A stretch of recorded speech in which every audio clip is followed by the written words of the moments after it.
This is Rose. Rose's flight is delayed. Again. At this point, she has walked the entire terminal twice and has memorized every news headline on the airport TV. All she really wants to do is take off.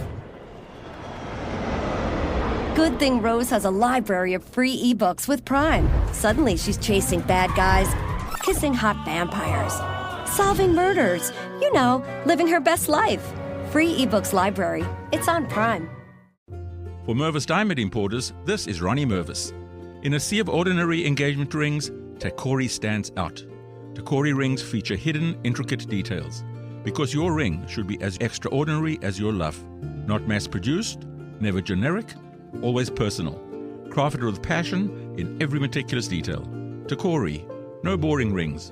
Why settle for the same ring as everybody else? And when you pair the unmatched beauty of a world-famous Mervis diamond with your Takori engagement ring, it says even more. Mervis means more diamonds, better quality, and the most value. With easy Mervis financing, you can get her dream diamond now. Don't wait. To shop our mouth-watering Mervis diamonds and the largest selection of Takori bridal jewelry in the tri-state area, visit us in-store or go online to mervisdiamond.com or call for an appointment at 800-HER-LOVE. Again, that's mervisdiamond.com or 800-HER-LOVE. Mervis Diamond Importers, your official Takori jeweler.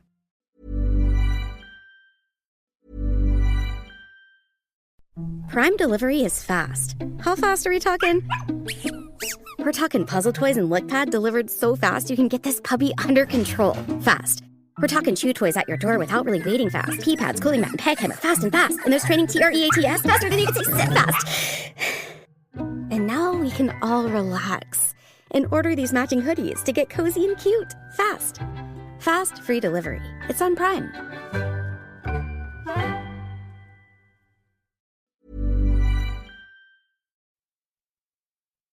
Just a quick heads up, this is part 2 of a 2-part story, so if you haven't heard the first part, you may want to go back through the feed and take a listen. Weeks went by without a trace of Cindy. The Toldo Police Department poured significant effort into the search, interviewing acquaintances, checking every shred of physical evidence, which was minimal, and even consulting outside agencies. News of the young secretary's strange disappearance spread, unsettling many in the community. At a time when Toldo was already grappling with the spate of violent crimes, Cindy's case became a focal point of fear. The local media dubbed her case the girl who dreamed her own disappearance, emphasizing the almost paranormal intrigue of her nightmares. I'm Sarah Powell, and this is Obscurata, because some stories have no ending.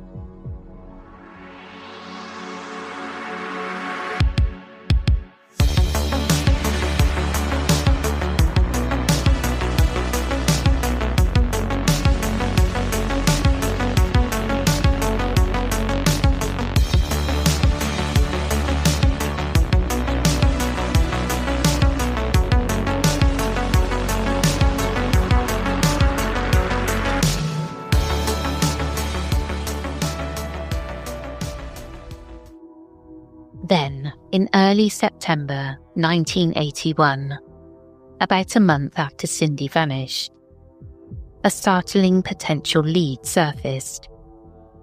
The Toldo police received an anonymous phone call from an unknown woman that seemed to crackle with urgency and dread. The female caller spoke in a hushed voice, fearful whispers, as if terrified of being overheard. According to Detective William Adams of the Toldo PD, the mystery caller claimed she had information on Cindy's whereabouts. Information so specific, it made investigators sit bolt upright in their chairs. In a trembling voice, the woman on the line said that Cindy Anderson was alive, being held captive in the basement of a white house in the area. She gave curious details. There were 2 houses side by side, both owned by the same family, but the family was out of town. It was their son, the caller alleged, who was holding Cindy against her will in the basement of one of those white houses. The more she spoke, the more panicked the caller became. Detective Adams tried to get her to calm down and provide an exact address, the crucial detail they needed, but the woman abruptly said, "I have to go," and hung up the phone. The call had been so brief and so frantic that the officers barely had time to react. Moments later, the phone rang again. It was the same anonymous woman. This time another investigator quietly picked up an extension, hoping to trace the call or at least gather more information. But as soon as the second line clicked, the caller sensed it and immediately disconnected. She did not call back a third time. Despite pleas through the media for this frightened tipster to reach out again, she never did. Police were left with an agonizing tease of a lead: a white house, 2 side by side, a son possibly involved. It wasn't much to go on, but they couldn't ignore it. Detectives and patrol units scoured the north end of Toldo, driving up and down streets, looking for pairs of white houses fitting the description. They found many sets of adjacent white houses, too many. Without more specifics, it was like searching for a needle in a haystack. Police knocked on doors, checked basements of known suspects, and followed up where they legally could, but the anonymous tip ultimately led nowhere concrete. It remained unknown whether that caller truly knew something or if it was a cruel prank. Some officers felt her fear sounded genuine. If it was a hoax, it was an oddly detailed one. If it was real, one can only imagine how helpless the caller felt, too afraid to give her name or address. To this day, the identity of the anonymous woman and the validity of her claims are unresolved mysteries within the mystery. As summer turned to autumn, the Cindy Anderson case grew cold. Police chased numerous leads, most of which fizzled out or proved unrelated. Early on, investigators looked hard at the men in Cindy's life or orbit. Her longtime boyfriend, Jeff, was quickly ruled out. He was genuinely distraught and had a rock-solid alibi, being out of town on a construction job that day. The attorneys she worked for were also not considered suspects at the time. They had airtight alibis in court all morning. Friends, family, and acquaintances all had the same baffled heartbreak and no insight into any secret side of Cindy that might explain her disappearance. One theory that had to be considered was the possibility of a random predator. The early 1980s in Ohio were, tragically, a time when several serial killers prowled the region. Investigators noted a frightening coincidence in the month leading up to Cindy's disappearance. 4 local murders had occurred, and 3 of the victims worked in the same shopping strip as Cindy. This fueled speculation that a violent offender might have been stalking that area, targeting women. In fact, 2 notorious brothers, Anthony and Nathaniel Cook, were later revealed as serial killers responsible for at least 9 murders of young people, many in the Toldo area. This was in the late 1970s and early 80s. Authorities did consider whether the Cook brothers could have been involved in Cindy's case, given the timing and location. But both Anthony and Nathaniel adamantly denied any involvement when questioned, and no evidence linked them to Cindy. Their known crimes were brutal rapes and murders of couples or lone young people. Cindy did not fit the typical victim profile of the Cook brothers' spree, and they typically left bodies behind. Cindy's case was different, an apparently bloodless vanishing. Ultimately, the Cook angle went nowhere. Another incarcerated killer came onto the police radar as a possible suspect. The name was never released publicly, but again, nothing concrete ever emerged connecting him to Cindy. He was just one more theory in a growing list. With each dead end, the frustration grew. Sergeant Sam Mihailoff of Toledo PD summed it up years later. She just vanished. They ran down every rumour, from supposed sightings of Cindy in other states to clairvoyant visions offered by psychics, and all led to dead ends. Through it all, Cindy's family kept faith. The Andersons were devout in their religion, and many in their church community believed in the power of prayer and even in miracles. Cindy's father Michael held on to the hope, however slim, that perhaps his daughter was still alive out there. In interviews, he considered the possibility that Cindy might have lost her memory or been otherwise incapacitated. If she herself is out there, we want her to know we love her. The door is open, he said publicly, expressing a wish that even if Cindy had wandered away for reasons unknown, she could still come home. It was a painful wish, one that her mother Margaret did not live long enough to see resolved. Heartbreakingly, Margaret Anderson passed away from cancer in 1983, just 2 years after Cindy disappeared. She died not knowing what happened to her youngest child. Michael Anderson would live until 2008, and through those decades, he clung to hope that one day there'd be answers. In his obituary, the family listed Cindy as having predeceased him, an acknowledgement that by 2008, the hope of Cindy returning alive had grown very dim. As the 1980s progressed and turned into the 1990s, Cindy's case remained unsolved, but it was never forgotten. By late 1989, the story gained national attention when producers of NBC's hit series Unsolved Mysteries picked it up for broadcast. The episode, which aired on January the 3rd, 1990, was titled Dreamy Disappearance, highlighting the uncanny fact that Cindy seemed to have premonitions of her own fate. Host Robert Stack narrated Cindy's tale to millions of viewers, reenacting her final day and the bizarre clues like the graffiti and the anonymous tip.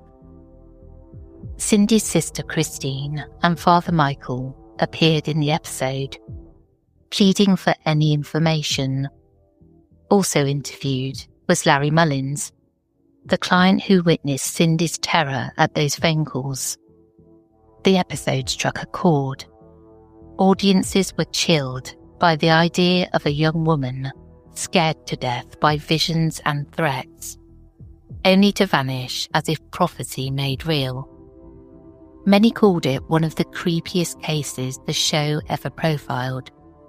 Despite a flood of tips after the broadcast, no definitive breakthroughs came directly from the Unsolved Mysteries airing. It did, however, keep Cindy's case alive in the public consciousness and generate some new leads for police to follow up, all of which sadly led nowhere. Meanwhile, an anonymous new theory about Cindy's fate began to take shape in the early 1990s. One rooted not in a random predator or personal stalker, but in something larger and more insidious, a drug trafficking ring. Throughout the 80s, rumours had quietly circulated that one of the lawyers Cindy worked for might have been involved in illicit activities beyond the legal realm. These whispers solidified in 1995 when a federal grand jury in Toledo handed down a sweeping 25-count indictment against 9 individuals for operating a major drug distribution network in the area. To the shock of many, 2 names on that indictment list were Richard Neller, one of the attorneys Cindy had worked for, and his close friend, Jose Rodriguez Jr., an alleged drug kingpin in the city. At this news, investigators publicly acknowledged a theory they had been considering. Perhaps Cindy's disappearance was connected to what she overheard in that law office. The idea was that Cindy, being the secretary, might have become accidentally privy to secret conversations or phone calls between attorney Neller and his drug-dealing associates. If she came to know too much about a dangerous criminal enterprise, could she have been silenced to keep her from ever testifying? In November 1995, Toledo police went so far as to announce they believed Cindy had been killed for this very reason, because she knew too much about Neller and Rodriguez's drug dealings.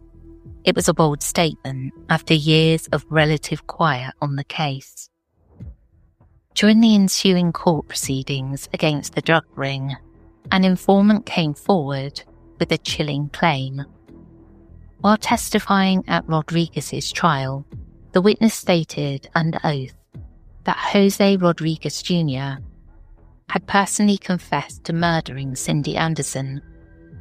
According to the account, Rodriguez allegedly bragged he killed Cindy as a favour or message to Richard Neller.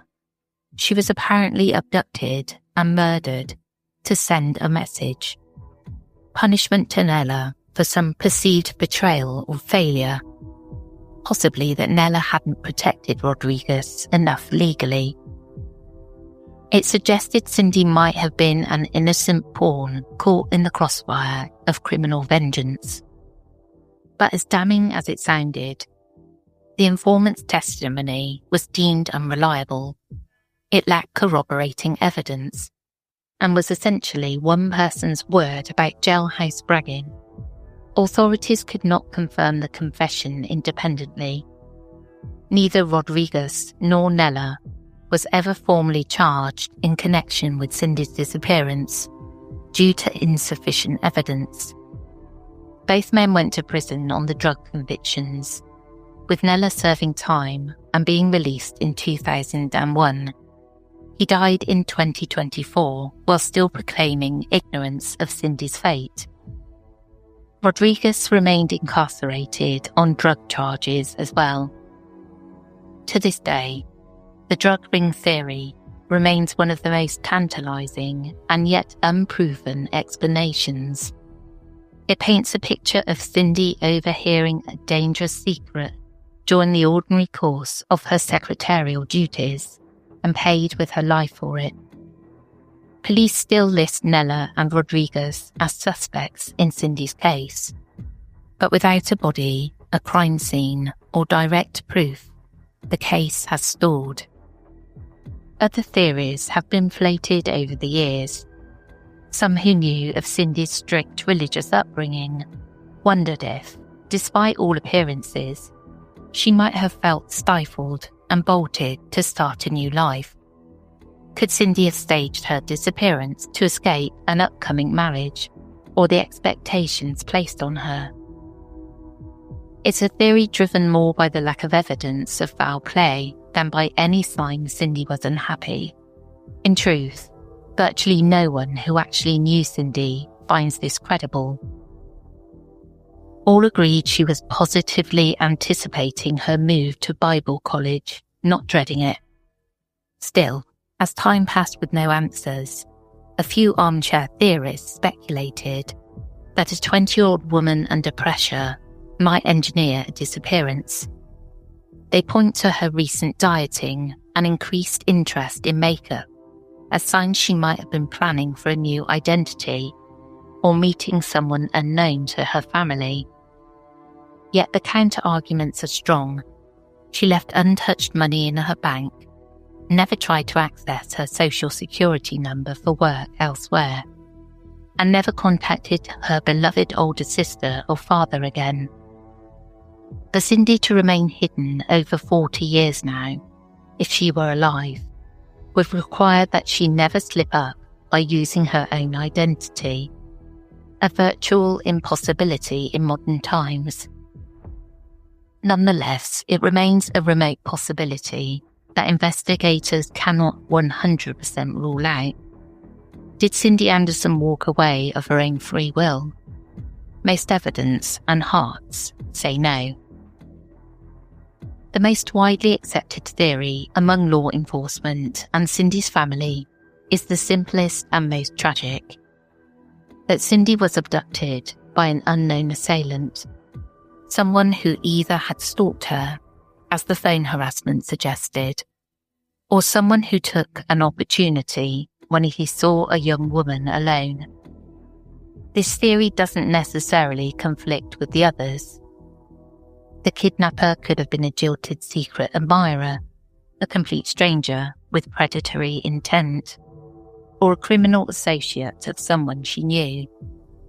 The fact is, without a crime scene or body, it's all educated guesswork. 4 decades have now passed since Cindy Anderson locked up the office door behind her and greeted the morning of August the 4th, 1981. And in those decades, her story has taken on an almost legendary status in Northwest Ohio. Locals swap theories about the case, and some recall the fear it struck into the community at the time. The combination of Cindy's prophetic nightmares and the utter lack of closure has led some to describe her disappearance in almost supernatural terms. It's as if Cindy had gazed into a cracked mirror and seen a vision of her fate, only for reality to fulfill it in a cruel twist. True crime enthusiasts often cite her case as an example of an unsettling phenomenon, a person seemingly predicting their own doom. Those close to Cindy, of course, tend to view it through a more spiritual lens. Perhaps her intuitions were a providential warning, or perhaps simply the manifestation of very real threats she subconsciously perceived. In the fundamentalist Christian circles that Cindy was part of, there is a cultural belief that God or intuition can send warnings through dreams. Many of her fellow churchgoers wondered if Cindy's dreams were a divine signal that everyone failed to heed in time. Officially, Cynthia Jane Anderson remains missing, and the case is open but active. Over the years, there have been periodic flurries of activity. A tip here, a dig there. For instance, one tip in the 1990s led authorities to excavate a site looking for her remains, but nothing was found. In 1995, when the drug ring theory came out, hopes were raised that perhaps an imprisoned criminal might cut a deal and reveal the location of Cindy's body. That did not happen. In a somber footnote, the graffiti that once terrified Cindy, "I love you, Cindy, GW," turned out to be unrelated youthful vandalism, according to later investigations. It was a red herring, a strange bit of graffiti that by sheer coincidence became intertwined with the narrative of her disappearance. Cindy Anderson will be 64 years old today. Over the years, age-progressed sketches have tried to imagine her face as it would age, in the faint hope that she might one day be found alive, suffering amnesia, or having started anew somewhere. But with each passing year, that hope grows fainter. The most likely reality is that Cindy died on that fateful day, or soon thereafter, her life cut short in the most cruel and mysterious of ways. Yet the spirit of Cindy's memory endures. Former Detective William Adams reflected that the case has never left him. It's the kind of mystery that burrows into a community's psyche. People in Toldo still talk about the girl who dreamed her death. It's a tale that makes you double-check your locks at night, that makes you wonder about the stranger who calls the wrong number, that makes you listen closely to your own uneasy intuition. Prime delivery is fast. How fast are we talking? We're talking puzzle toys and lick pad delivered so fast you can get this puppy under control fast. We're talking chew toys at your door without really waiting fast. Pee pads, cooling mat, and peg hammer fast and fast. And there's training TREATS faster than you can say sit fast. And now we can all relax and order these matching hoodies to get cozy and cute fast. Fast, free delivery. It's on Prime.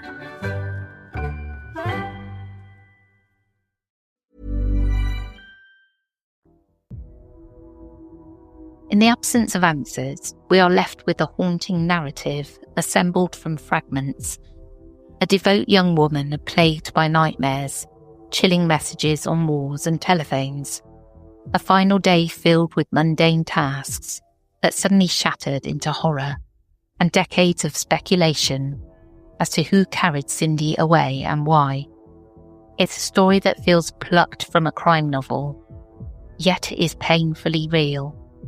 In the end, Cindy Anderson's case reminds us of the fragility of safe moments and the thin line between normal life and unfathomable tragedy.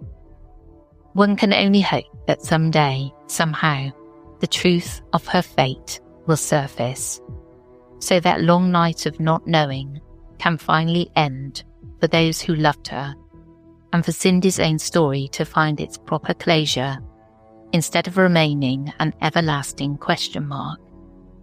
Until then, the disappearance of Cindy Anderson remains a chilling whodunit of Ohio law, a real-life tale of premonition and mystery that continues to evoke both sorrow and dread. And that is the end of the concluding part of the Cindy Anderson case. These stories, I hate them, but I like to tell them just to keep it in the public consciousness. I really want to know what happened. I really want to know. If you'd like to support this podcast, you can do so by visiting patreon.com/The Whispering Woods, where for £2.50 a month you can subscribe to the Obscurata tier and listen ad-free. We are also on Apple Premium, where for $4.99 a month you can listen to this podcast and our other podcast, The Whispering Woods, ad-free and in advance. And that's for Patreon as well. I want to say a quick thank you to Rog for fact-checking and editing, and as always, stay curious and sleep with the lights on, just in case.